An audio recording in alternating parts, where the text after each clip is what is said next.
This is August 27th, 2022 in Seattle, Washington. I'm Judith Y., an alcoholic.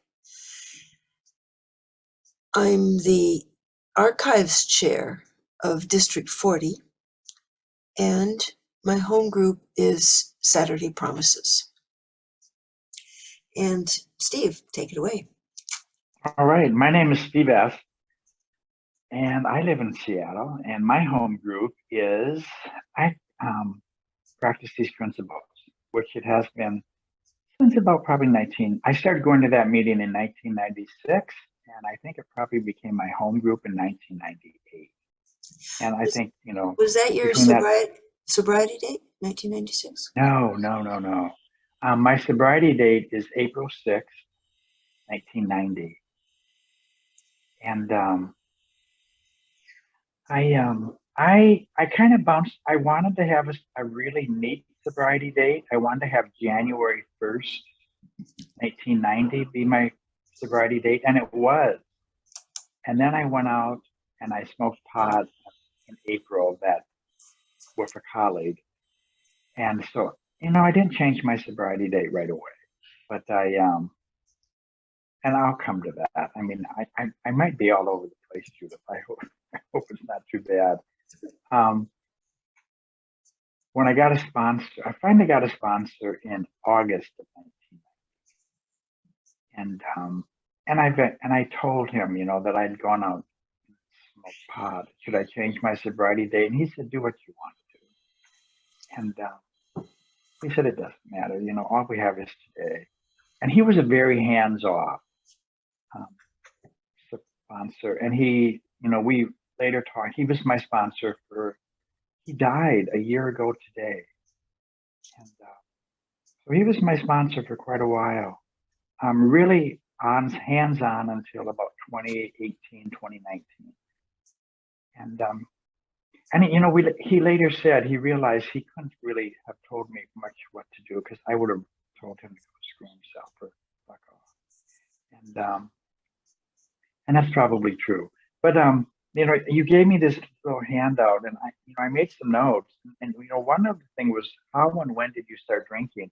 And like most of us, I grew up around alcohol. I had a father who had alcoholism in his family through his mother.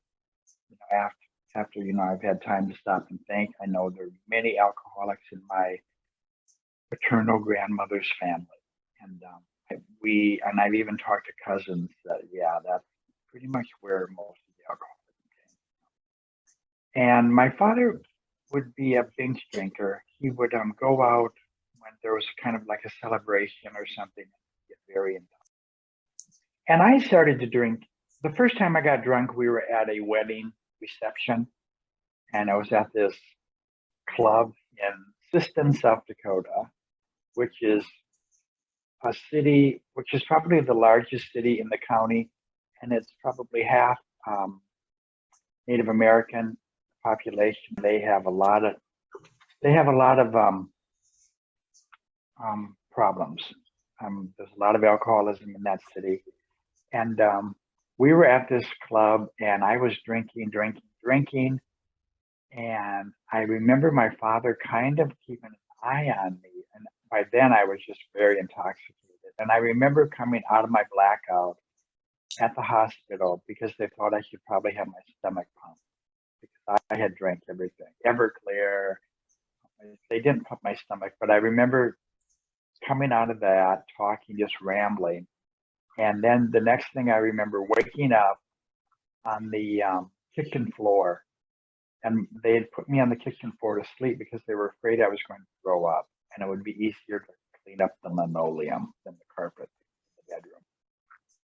And I think I was 11 or 12. And I thought, oh, and I was with some friends from school. They were classmates, and they reminded me of that recently. The two of them, they said, what grade were we in when you got so drunk that time? And I thought, God, you guys remember that? I said 6th or 7th grade. It was one of those. And I really didn't do anything until I was 14. then we started to drink beer. I started to drink beer with friends, probably get a 6-pack.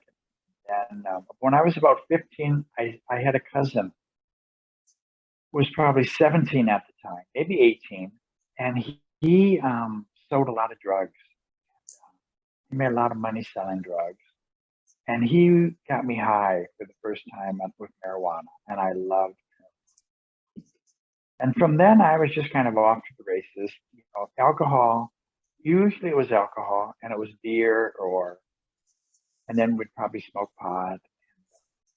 You know, I got through high school, I went right off to college, and I started right to drink. And you know, I was a business major, and I'd had a really good business teacher in high school, so I didn't really have to study the first year. It was pretty easy the first year, and so I just did a lot of partying, smoking pot and drinking, and sometimes we would drink hard stuff, and I found, you know, fast friends who would like to drink. And I just did that, you know, all through college, and then I realized I really had to get my shit together. Probably as I think I was about a junior or a senior in college, and I realized I hadn't had a roommate who had lasted. They would all drop out, and I realized it was the partying because they didn't study. I mean, they didn't, and you know, I finally had to break away from my friends and study. And there was a Aquinas Center, a Catholic center across the street from the dorm where I lived, and I would sneak over there and study it. And it was very cold. I went when Jimmy Carter wasn't president, so there were wonderful grants. I got my first bachelor's and master's degree and borrowed $400. And and you know, I just kind of slid in. I was, you know, the business major, marketing management. And about my junior year, we got a psychology degree. And I was really interested in psychology. So I stuck around a 5th year because my grants stuck around. They went 4 years and I didn't have them the first year. And I worked all the time in college. I always worked. And I remember, you know, I got the psychology degree. So after 5 years, I had a triple major and a double minor. And there was a graduate program in education. And I went into master's in counseling. And I got a degree, I got an internship in the counseling center. And I started a career library. And I had worked at the library. I'd worked first as a custodian. And I kind of liked that job because it was instant gratification. Everything was just following. And I did that for 3 years. And then I got a job at the college library. And I liked that. And I thought, this is really nice. This is really nice. And people would come in and they didn't want to ask the librarian for help because they were old. So they would ask me for help. So I would help them do their research. And I didn't know what I was doing, but I just dived into that job. And I was full-time in the summertime. And I had this grumpy old boss that everyone warned me about, but she and I hit it off. And late that summer, she said, you know, I'm going to be retiring in a couple months. My husband and I are going to travel. Would you come live with us and take care of our home while we're gone? And I did that. And I went for 1 semester and I stayed for 2.5 years. And they charged me $25 a month. And when they were gone, I would party in their house. I had a bong. I would do bongs all over in their house. But I kept the place spotless. I mean, I really, because I'd worked as a custodian, I knew how to clean. And they loved me when they were gone. And stayed there 2.5 years. And then, since I got the degree in guidance and counseling, my drinking, you know, was probably about 3rd year. It wasn't too bad. I don't think the old couple knew that I was doing pot in their house. I never did it when they were there for drink. You know, sometimes I would come in late at night and I was very quiet. And you know, I still had a control of it. Still had control. And I knew I had to get out of South Dakota. I knew I was gay. I knew I was gay when I was 4 years old, and I didn't play around much. I did some, but not too much. And I knew I was gay. And when I was leaving South Dakota in 1983, AIDS was just coming on the scene. Well, it had been on the scene. And I moved to Denver and went to library school. And I thought it was very weird when I got to library school because I would go out drinking with friends and nobody could party like I did. I thought, what's wrong with you people? I didn't know what was going on. And I got my second master's in a year because they let me transfer some credits in. And during that time, I had an internship at IBM at the library. And that was a great stepping stone to put on your resume because that opened a lot of doors. And after, I really didn't know what I was going to do. I was kind of, I was just kind of floating. And, I really liked drinking and I really liked getting high. I drove, from 1978, I drove an orange VW Bug, and my friends called it the drug bug. Drove that all over this country. I just would get in my bug and drive. And I got a job in Chicago for 6 months. And at first I liked my boss, and then I didn't like her. And I realized I couldn't stay. And I applied at Penn State University for a job. And I didn't realize it, but where I was applying, the head librarian, it was a small library. I mean, Penn State has many libraries. They're scattered all across the country of the state. And I was in Erie, and the librarian had worked at the university where I had gone to college in South Dakota, and she remembered me as a page. So she hired me. And so I didn't realize it. So I went there and interviewed. I basically knew when I interviewed with her, I had a job. But then I had to go to the head campus and interview with the big staff. And in academia, interviews are usually 2 days of just meeting people. And I got the job. I moved to Pennsylvania. And and I got my own place. And that was kind of really one of the first times I'd ever lived by myself. I had my own place and I lived by myself for a year. And my drinking was, I was going to the gay bars. There were 2 in that city.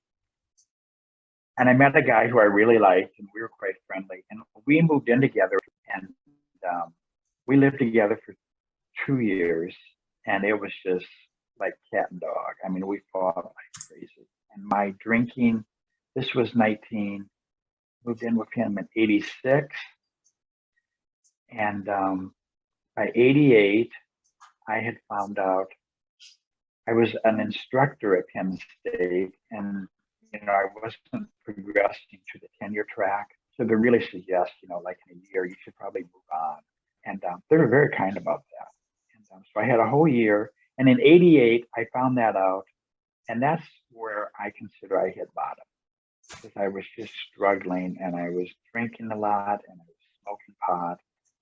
And I remember going to work one morning and this woman who I was good friends with everybody at work, because it was a unique situation. When I got to that job, the woman I knew transferred to California. So I was the acting director for like 10 months. I had never been a manager in my life. And there I was the acting director. And this one woman said to me, she goes, I can smell alcohol. And, you need to be careful because if like the provost came around or one of the deans, they wouldn't like that. And I thought, oh God. And I thought, you should mind your own business. But I knew I had a problem. And I reached out to AA. There had been a gay guy in this little city who had wanted to start a gay AA meeting. And he had gone to this church every Wednesday night for a year and had a meeting. And he had been the only person every Wednesday night for a year. And no one came. And I asked around, and they gave me his number. And he and I started to talk on the telephone. And I said, well, I would not go to any meetings because they weren't gay. I used that excuse. I really wasn't ready for AA. But and his name was Tom, and we finally met in person. We went out to lunch, and he gave me a 12 by 12, and I thought, what is this? I wanted to stop drinking, and I was in and out. I mean, I wasn't in the program. I was still drinking. I think I did cocaine maybe a couple of times, so I was very lucky that way. So I started applying for jobs, and I got a job.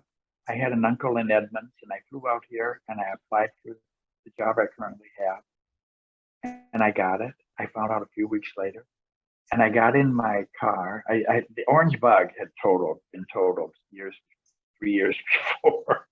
Not my fault. It was total. But I drove out here, and I stopped in South Dakota. I took a month and drove out here. My brother got married, and I got out here and I started my job, and I knew and I went out a few times. I started my job on August 1st, 1989. And I quickly learned, if I'm driving around out here drunk, I will get a DUI. I knew that. Because everywhere I had lived had been small, and I could usually take back streets out. And that fall, I called Intergroup, and I knew about the Yellow House on 15. And when I was out here, I was very, very lonely. And so I flew my ex that we had been together. I flew him out for 2 weeks. And I remember we walked by the Yellow House on 15. And I said, that's where they have gay AA. And he said, do you want to go in? I said, no, not with you. And so I called Intergroup and I said, I want a gay meeting. And this is when Queen Anne Gay Group on Monday nights used to answer telephones once a month. And I called the night they were answering phones. And the guy said, oh, honey, you called on the right night. And he told me that, we have this meeting on Queen Anne on Monday night, and you should come. And that was my first AA meeting. It was probably September, October. I didn't go through my old journals and look for it. And I remember a few things about it, but I started to go to that meeting. And then eventually I started going to the old Yellow House on 15. And I had heard of AA when I was in South Dakota. I had a running partner, this really cute guy. We used to run together. He was about 4 years older than me, and he had been in the program. And he was still sober.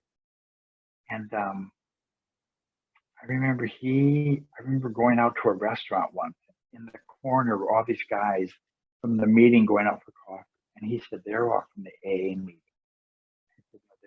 They do that every night. That's their life. And so I had his impression of it. And, I got sober, and I started going to the, on 15th. And it was an old house that had been made into a meeting. And it was very dirty. And they had smoked in every room. People still smoked in meetings. And I quickly learned the Friday night Live and Let Live group was a non-smoking meeting. So I pretty much only went to that meeting. And I think one time I went on a Saturday morning and I went upstairs, and you went up the back stairs from the kitchen, and the stairs were very narrow. It was a back stairway. I went to this small meeting, and Judith, it was one of the first times I introduced myself. I never introduced myself. And I blamed that on having my degree in counseling. I thought, if you open your mouth, they are going to be on you. They're going to want to know all about you. So I didn't say a word. I'd never spoken at a meeting the first year. And I did. What year was that? When I had 1 year in 1990, in April, I raised my hand at the Queen Anne Gay Group. And I can still remember the guy who was speaking that night, and he lives down the street. He still lives down the street. And he's and he called on me, and I had never spoken. I'd been there a year, and even though I'd spoken to people and gotten to know people, I never raised my hand. And I thought, people, they'd announce their time. So when I had a year, I mean, I didn't do anything for 90 days. I didn't do the day count, none of that. I just thought, no, if you would speak, they're gonna want to know more about you. I thought, no, I just want to get to know more about them. And I remember the old yellow house. It seemed a little cliquish, and it probably was. And I thought, well, that's just going to take time. You'll get to know them. And I remember running into in the old yellow house, running into my masseur. I'd started having massages. Guy ran into him. That was a nice, pleasant surprise. And I had a friend with benefits who I ran into at the baths. And I ran into him at the meeting. I was kind of surprised. And he came over one night to my place.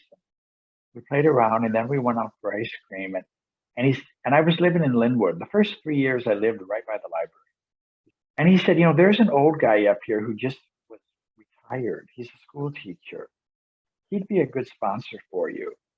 And so he set us up. We got each other's phone numbers, and we went out for dinner, and we went Italian. And I remember it was the first time I met Mel, and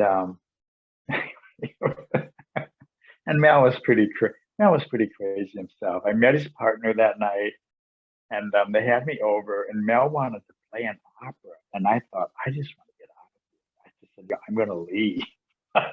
I don't have time for a 2.5-hour opera to sit here and listen. And I remember I left, and he called me, and he said, well, what you want? And I said, no, I don't know what I want, but I know what I don't want. I don't want to drink. And he said, well, that's a good start. And we would go to meetings, and that November, I really didn't get into reading the literature, and Mel didn't push it. And that November, on election day, I was invited to a meeting in Ballard. It was a big book study, and I was in a church. I think the church is gone now because I tried to find it. First Baptist. There was a lot of churches in Ballard. It was an old one, and I went to that meeting, and we would read. You'd read a paragraph or two, and you would stop and you would talk, and there was no 3-minute time for that. It would take forever to get through, and some people would talk so long, but I knew I had to go to that, and it was small, and I really got some good friends there, and Mel and I would go to that, and then he got a sponsor through that, and Mel had never really had a sponsor or had worked with steps. So I kind of had a unique sponsor, and I wanted to work at a 4th step, and so I finally did, probably about a year into it. And I did it. I didn't do it the columns like everyone does. I kind of looked at the 7 deadly sins and how I relate to all those. And I think by that time, Mel had heard I think I'd probably talked to all the people that I'd pissed off or I need to make amends to. One of the things we did, he became my sponsor in August of 1990. In the fall of 1991, we did a big trip to Europe. And I said I'd like to travel, but I always drank when I traveled, and I was scared to travel. And he said, well, let's go to Europe together. And we went on a tour. We got on a bus in London, and we went to Rome. And it was great because we talked and talked and talked and talked and talked.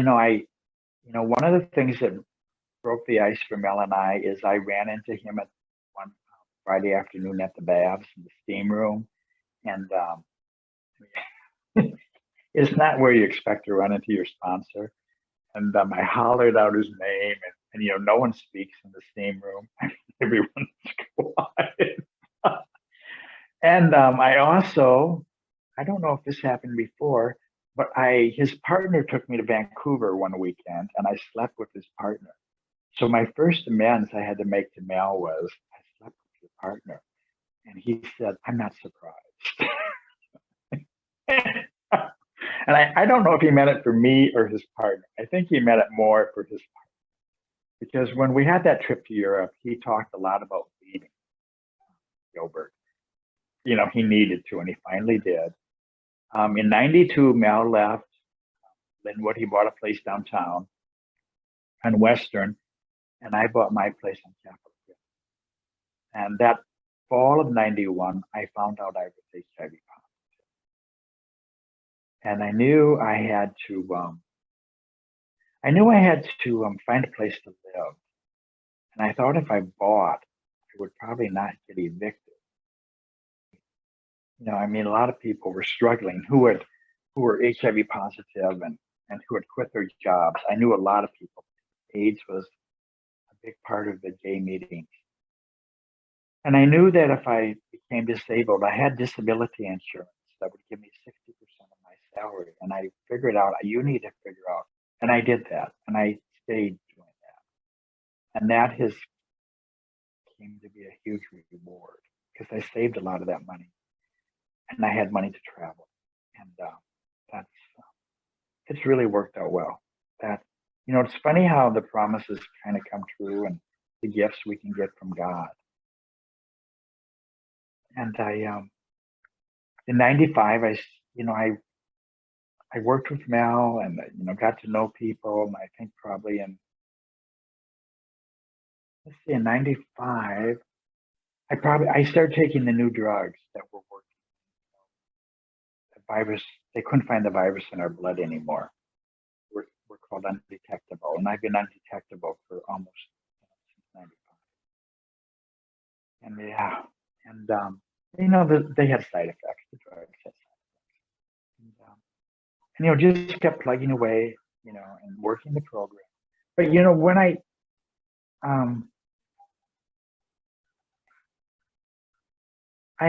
remember asking Mel, do you think I should become a sponsor? And he said, no, you're not ready yet. And then one day this guy called me and he asked me to be his sponsor. And I was his sponsor and I wasn't pushing. And, you know, I think he got a little angry after a while because we didn't work the steps. I didn't push him to work the steps. And I think that's what he wanted. But, you know, I still have his phone number. He's moved to Portland. We're still friends. And other people became sponsees. And, you know, it was really rewarding work. And I think in probably 95 is when I first started being a secretary at a meeting. And this was at the Capitol Hill Alano Club. And that, you know, it left the Yellow House and then it went to a place on Union for about a year. And this was in 91, I remember, because that's when I remember a friend that I had become HIV positive. And this friend kind of became my HIV positive sponsor for about a year. And I would talk to him because Mel was not. And I really wanted someone who knew what emotions that I was going through. And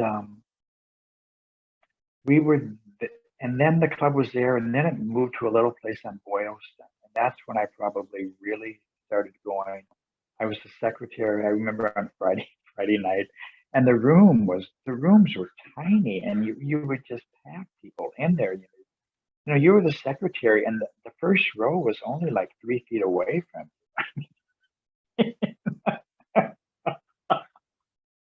But, you know, and, you know, that's where I met people like Mary Jo and a lot of great people.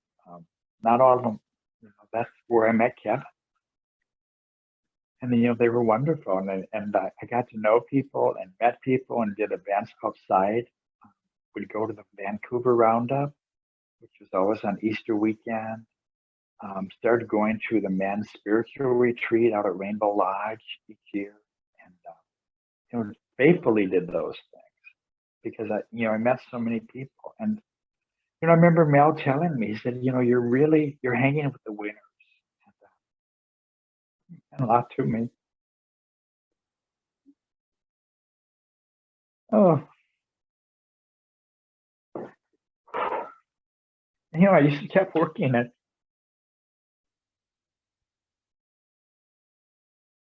And I don't. And then I got a sponsee. And I quit with the Ballard group because I was seeing this guy, and I realized one day at the meeting that his boyfriend was going to the meeting. His partner was at the meeting. And I thought, oh no. I thought, oh no, I'm screwing your partner.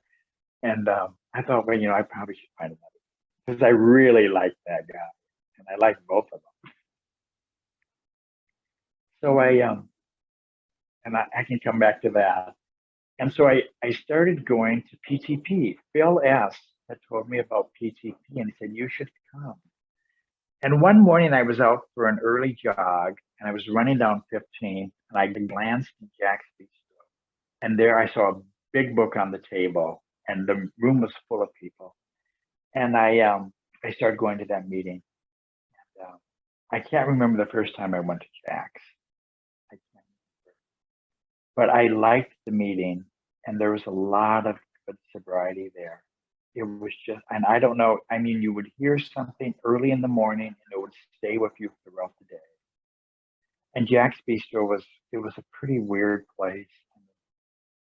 There was one wall that was just the liquor, and that's where the coffee station was, underneath the liquor. And I found I had to sit with my back to the booze because I just did not want to look at the booze. And and it was, the place was run down. We were probably supporting it. And, I remember Mary Jo would come in, and she would sit in a chair, and it would be wobbly, so she would get up and get a different chair. It wasn't as wobbly. The furniture was not good. Sometimes it was very cold, and that meeting and we read from the big book, and it was wonderful. And that became my home group. And that's where I met Nancy, Nancy C, and I think Houston was probably there sometimes. Annie didn't come too often, but I met Phil, and I met, Kevin was there. Mary Jo was there. Wendy was there. And I just met all these people and just got into the fold and just realized. And then I started doing service work like the Key. I would open up the church. And then I don't know what happened to Jack's, but all of a sudden we moved down to Chutney's, and we were at Chutney's. And by then I was doing coffee at meetings. I'd forgotten I'd been doing coffee for quite a while. And when I was at Chutney's, I got a sponsee who really started doing service work as a GSR, and Bob J, who started doing service work outside of the meeting. And that was my first real introduction to intergroup and the area. And that was really good. And, I was doing it with a sponsee, and we were kind of holding each other's hand. And that was a great introduction to realizing how big this organization is. And, and when I was in Erie, I had the defense I did not want to go through a straight meeting. So pretty soon here I was at PTP, my home group. And I realized the straight men, they just wanted to be sober and happy. That's all they want. I never really felt rejected in any way. Oh, I did. I remember my first 90 and 90. I started, and I'd been sober quite a while before I ever did 90 and 90. And so I was grabbing meetings all over, and a meeting that was by the zoo on Tuesday nights. And I didn't always feel welcome there, but some people made me feel welcome, and there were some people And I stuck around that meeting for quite a while. I became a coffee maker and did the whole, I never became secretary, but I could feel some people there. They were they weren't too crazy about having a gay person. And I remember even going down the inner group, answering the phones a few times. But, PTP, did a lot of work. We had group inventories, we had lots of parties, and AA, anywhere you go, there's a lot of parties. We were a party people, and we had a lot of fun. And the history of gay AA groups in Seattle, Mel would often talk, and I often thought it was weird that we had a District 40. And it was just this little part of Capitol Hill. And I always got the feeling maybe they didn't want the gays in the group, but I've never met anyone who really could say that. Mel kind of said, well, that's probably the case. And Mel used to say, we're the minority within the minority, because AA is a minority and being gay, we used to talk about that. And we never went to meetings up in Linwood. We knew they were up there, and we knew they were all over, but we would always get in the car and drive to Seattle. And Ballard wasn't too far. And then we would come down to Seattle once in a while. And, as I did the service work outside, I really got to meet a lot of people. I really enjoyed. At first, I thought the District 40 Tuesday night meetings were a little, what's going on here? And then I really realized I was meeting with some great people. And when my service position was up, I thought about continuing to go to the meetings, but I realized, no, you're not doing service. So I stopped. I really enjoyed them. I learned a lot about other meetings, and I learned about what intergroups, what's happening in intergroup. And, it was good. My working the steps, I think I continually to work the steps. After Mel, in about 2018, Mel was not in good health, and his partner was working part-time. And I told his partner, you need to get a cleaning person for your house. His partner was Japanese. And Mel said I insulted his partner. I mean, Mel said that's just the way he is. It's really nothing you've done. The man got very angry at me, and he would get angry at people. And Mel would often talk about how angry this guy could get. And he told Mel he didn't want us to see each other. And so we would talk on the phone, and a few times I snuck over there. And then I would just call. And then, it was like that. And, Mel said, I don't know what to do because I love you so much. And, this guy's taking care of me. Mel really did not want to go into a nursing home, and the guy would take care of it. That's what Mel wanted. And then as COVID hit, and the isolation everyone had, when I would call over there, his partner realized that Mel needed socialization and he needed a friend. And so I got to see him and talk to him more, and that was fine. That was fine. And then I had gotten another. I'd gotten a straight man as my sponsor, so that was the first, and that was Jim the pilot, and he was wonderful, and he was so great. And then he moved up to Port Townsend. So I went back to that guy, my HIV sponsor in the early 90s. He's now my sponsor. And in the meantime, he became a Buddhist monk in the late 90s. And he would go to Nepal every year, to Kathmandu, and spend several months. And I visited him in 2018 in Kathmandu, and that was wonderful. And we're still meeting and getting together and talking. And he's going back to Kathmandu next month for the first time since COVID, since 2018. And you know, when Mel died, his partner called me several times and thanked me for being such a good friend. And I thought that was very nice. You know, that was probably his way of making it. And Mel had another sponsee. Her name is Jill, and we get together every so often at the Thai restaurant that we always went to with Mel, and you know, as our one-on-ones, and we just go and talk about them. And we're doing that in a couple of weeks to celebrate his death. But yeah, it's been a great road. I'm grateful that I've had it. You know, I often talk about how grateful I am because I know if I had kept drinking, I wouldn't have my job. I've been at my job 33 years. I've been sober 32 years. And, you know, some years, you know, I've gotten to travel all over the world because I've gone to meetings all over the world. I've gone to meetings in communist countries where you can't pass the basket. And they had, when the meeting started, they had someone come in so they could listen because it's against the law to have groups of people meet and talk. And as soon as the meeting was over, this young woman got up and walked out. And when I said, "Who was that?" And this woman, she just rolled her eyes. And she said, "It's the government. They have someone listening in." What country was that? That was Vietnam.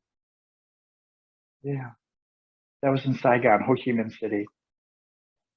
I thought that was very interesting. I'd never seen that before. And, you know, I've been, oh, yeah, the program is wonderful. And I just, you know, being a librarian, I've read tons of books with fiction and nonfiction.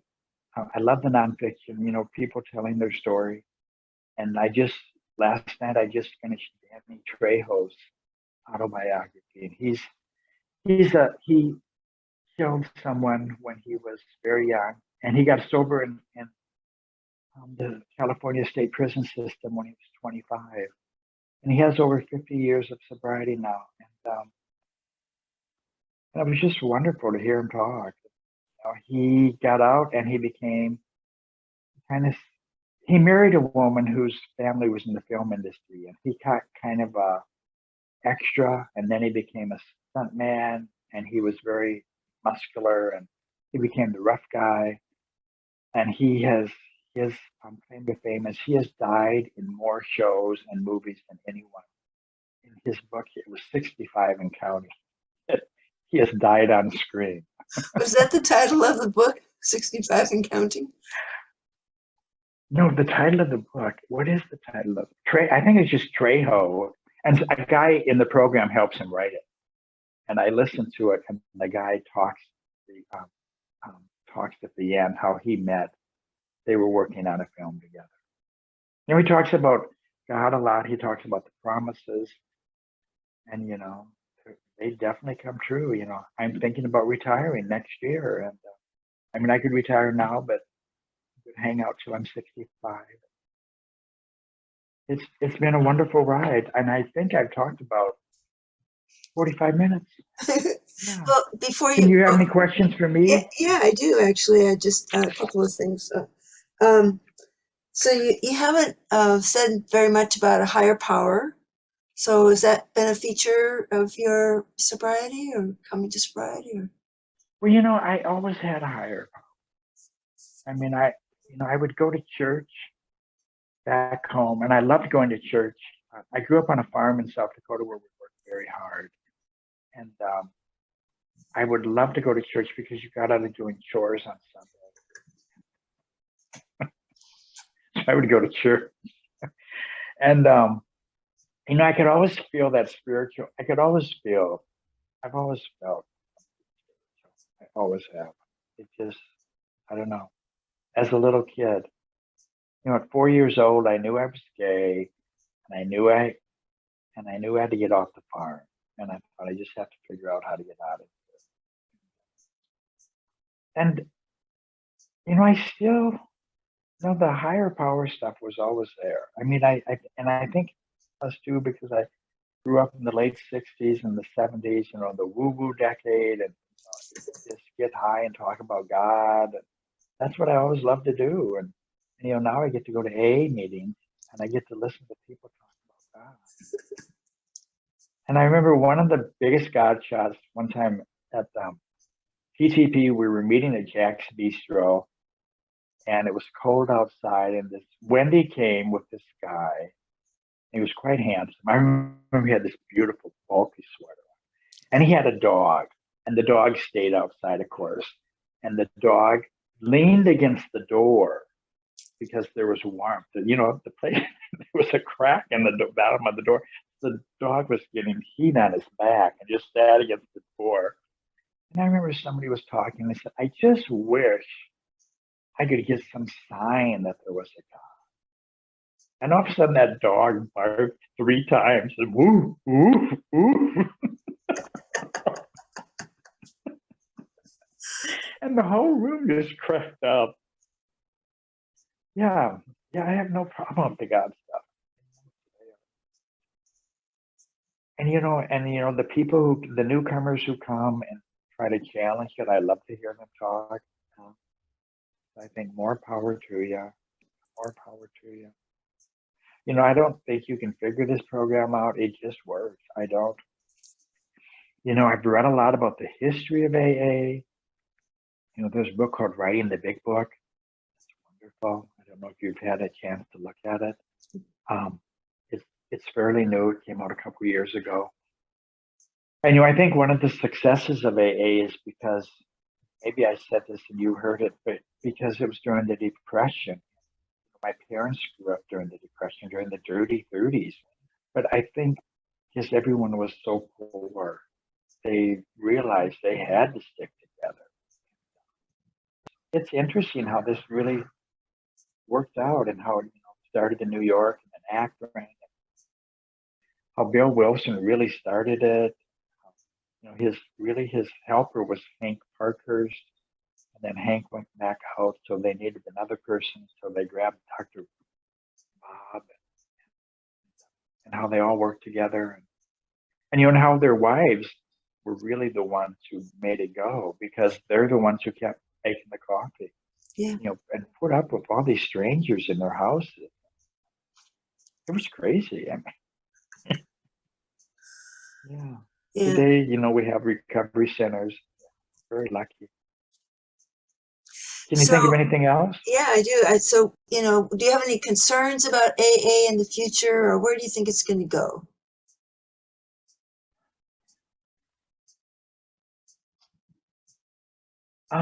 I think it will still stick around. I think COVID kind of gave it a shot in the arm, in that we are very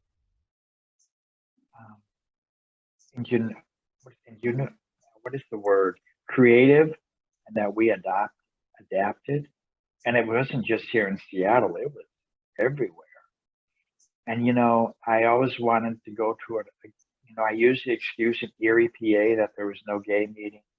Well, I thought, I went on their intergroup and I found a gay meeting that was meeting on Zoom.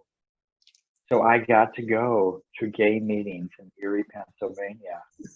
And for just a short time, about a year, because they ended it. But they were just amazed that I was there. And there was a couple people. The meeting was small, maybe 13, 14 people. It was on Zoom on Sunday nights, 7 o'clock their time, 4 o'clock our time. And they called me Seattle Steve, or West Coast Steve, or something. And I told the story about this guy Tom, and he had died by then. And there were people who took thumbs up. I found his obituary, and he had, in his obituary, he had that he was a friend of Bill. And the future of AA, one of the things I'm worried about our meeting is some people there's one person who's quite vocal, wants to split us in 2 meetings. But I think the in-person group is the cake, and the Zoom meeting is the icing on the cake. I mean, I want to the Zoom meeting 3 times this week. Because, I just kind of needed it. And I was grateful that it was there. I was at home getting ready for work. Yeah. I was at the meeting. And I love having both. I hope they can work together. I think we can. But AA as a whole, no, I think we'll still keep plugging away. There's going to always be. There's always be a need for. There will always be. And sometimes you'd hear in meetings if there was a pill and you could take it, would you take it? That's often a discussion point. You could drink, you do it. That's I think when they mentioned that pill at the meeting the other day, I thought, not drinking is not the problem for me. I drank to get buzzed. I drank to get, to take my head away. And so having a pill that would make it possible to just, enjoy a nice glass. I never enjoyed a nice glass of wine. I never enjoyed it. I just drank it and I drank the next one. And the function of drinking would not be solved by a pill for me. Yeah. I found the more expensive the wine, the worse the hangover. So I stayed with my box, thank you very much. And then you didn't have to worry about bottles. You just smash the box, put it inside your newspapers, and take them out to recycling. That's the easy, softer way. And one of the things in 2006, my sister we had a wedding back home, and I was home for the wedding, and my sister did not come. And I had a sister who was 7 years older than me, who was really, I loved her to death.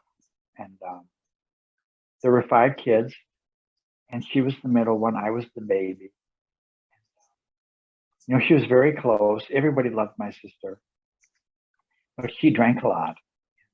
I knew she had a drinking problem. She lived 4 hours away, and she would never come home and spend the night. She would come and spend the day, and then they had to go home.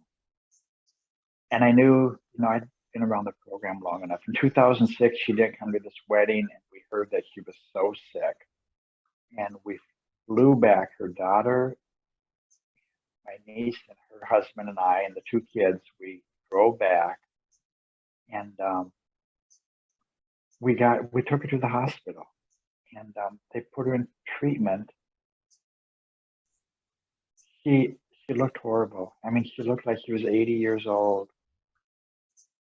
And she didn't want to be there. And she slowly started to go, she went to meetings, and I think she was going to 1 a week. And I think the next year, this was in July, and the next year in September, her son got married in Mexico. I just lost you. When I saw her at the airport, I knew she was drinking, because she didn't really want to even have eye contact.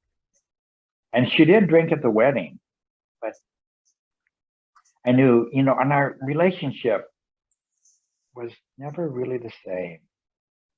We were still close, but I remember being in the hospital with her in 2006, and when we took her in, her blood level was 0.32, and I was shocked that it was that high, and she was still alive. And I remember I said, I hope one day you and I can go to an AA meeting together. And I remember she cried. And I remember I got home, and I had an appointment to see my doctor, and I told him your blood level was that high. And he said, if your blood level was that high, I would be trying to shove a tube down your throat to keep you alive. I was just shocked. And in 2000, my father died in 2011. I went home for the funeral, and she was there, and we were very close. Her kids, I love her kids. I still do today, and her grandkids. But in 2013, she died. I had to go home, and that was really hard on my mom. She had lost her husband 2 years before, but losing a child really hurt her. And I was very grateful that my mom was still alive, because I could call her and I could just start talking about my sister. And I can still do it today, even though my mom's going through dementia. I can still talk about my sister. you know, whenever I travel, or I was just in San Francisco, I go into a church and I always light a candle for my sister. Yeah, she had a special place in my heart. She always will. Well, Steve, thanks so much for taking the time to talk Oh, thank about this. you.